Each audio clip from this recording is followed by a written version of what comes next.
getting ready for opening day of the 40-day racing meet. And you're probably getting ready for a busy day of following what's going on in baseball and the Yankees and the Mets in the Subway Series. Before I get to any of that, Tim, Manny Machado to the L.A. Dodgers. Are you still on record as saying that makes them the best team now in the National League? Yes, I am. I think it's a huge, huge acquisition for the Dodgers. They needed a shortstop. They just got the guy who started in the All-Star game for the American League. He brings 24 homers and an OPS of almost 1,000 to a team that leads the National League in homers and has been 20 games over 500 the last 2 months and has Clayton Kershaw back. So the National League is still very evenly matched. There are a lot of good teams here, but I think the Dodgers nudged ahead of everyone by getting one of the best players in the game without disturbing their 25-man roster. And I give Ryan Cashman credit because at the end of the day, he wasn't going to give up, a Sheffield or a Clint Frazier to get Manny Machado. And now we'll see what the Yankees, Tim, will do here before or on July 31st, because I figure they're going to do something, right? Yeah, they're going to go get a pitcher, Roger, and it's going to be a starting pitcher. But at this point, I just don't see him being the difference maker in October. Whoever they get, whether it's Jay Happ or Nady Eovaldi or somebody like that, that guy's going to help them maybe win the division, maybe win 100 games. But I just wonder if the guy is out there at the moment that can go to Houston, let's say, in October and beat Garrett Cole head-to-head. That's what the Yankees are looking for. That's what they need. And I'm just not sure at this moment that pitcher is out there to be acquired.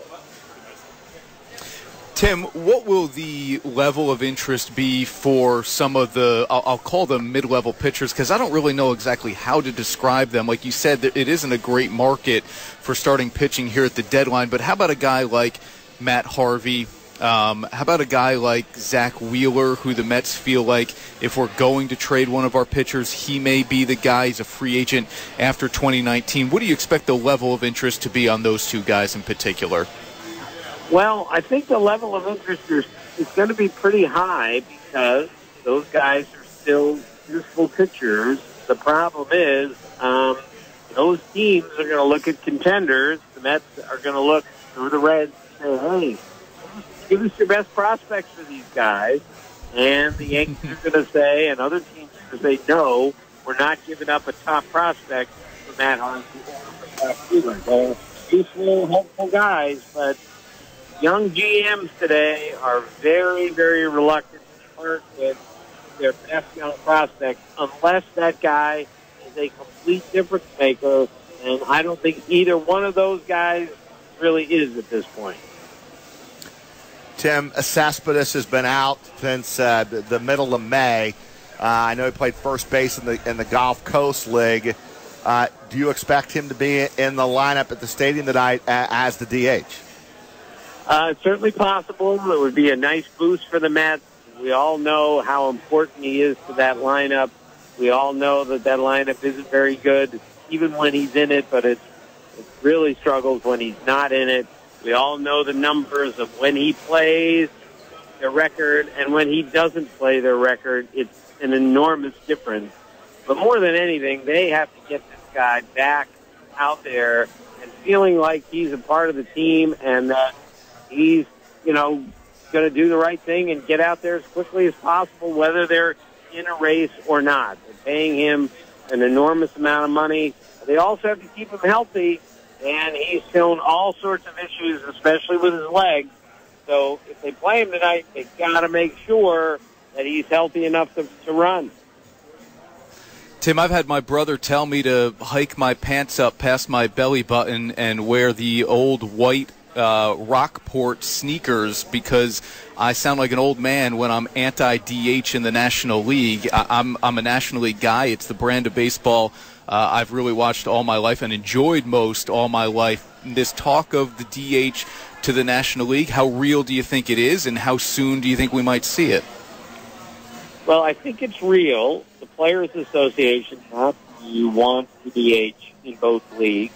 But I talked to the commissioner the other day, and he doesn't think, at least from what he told us on Baseball Tonight, that the National League is like 100% ready to adopt the DH. He thinks the National League enjoys this game better, thinks this game is a better game when the pitchers have to bat, like more strategy, all that. So I think it's going to change because it's just a matter of time.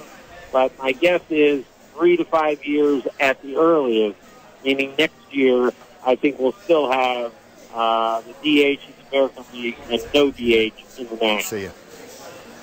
Timmy, who do you give the edge to on this series when you look at the pitching matchups, starting with Syndergaard and Domingo Germán tonight?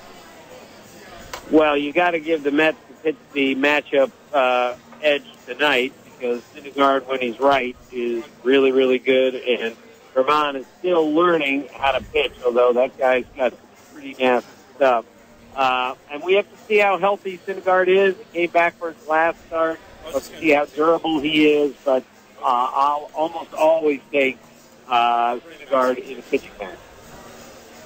And then you got Matz and Gray Saturday, DeGrom, Tanaka Sunday. But one thing the Mets do avoid, Tim, is no Severino and no CC Sabathia. In fact, Sevy is going to basically getting some extra rest, right? He's going to pitch on Monday at the Trop in Tampa, and then CC will pitch on Tuesday. So the Mets do avoid Severino and Sabathia in this series. Right, and those have basically been their two best pitchers all year. Severino is a stud of all studs now, and I'm a big believer, especially at this time of year, if you can rest your best pitchers, if you don't have to have them, give them a rest now because you're going to need them for every start and be at their best.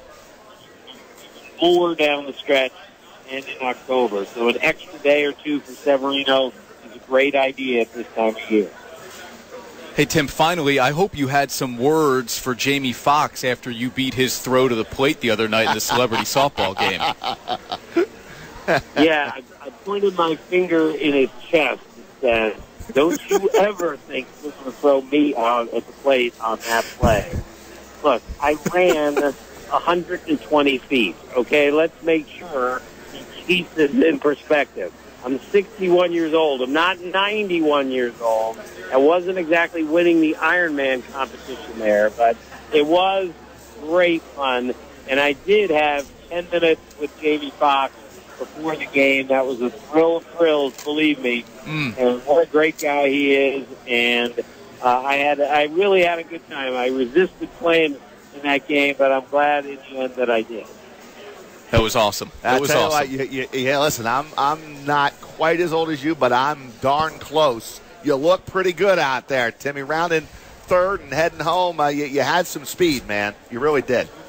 Well, thanks. But I got beaten by the shift. I had a line drive up the middle, and the shift killed me. So I am now on board for eliminating the shift, because otherwise I would have had a solid single or double up the middle, and they took it away from me. So no more shifts in the big leagues either as of today.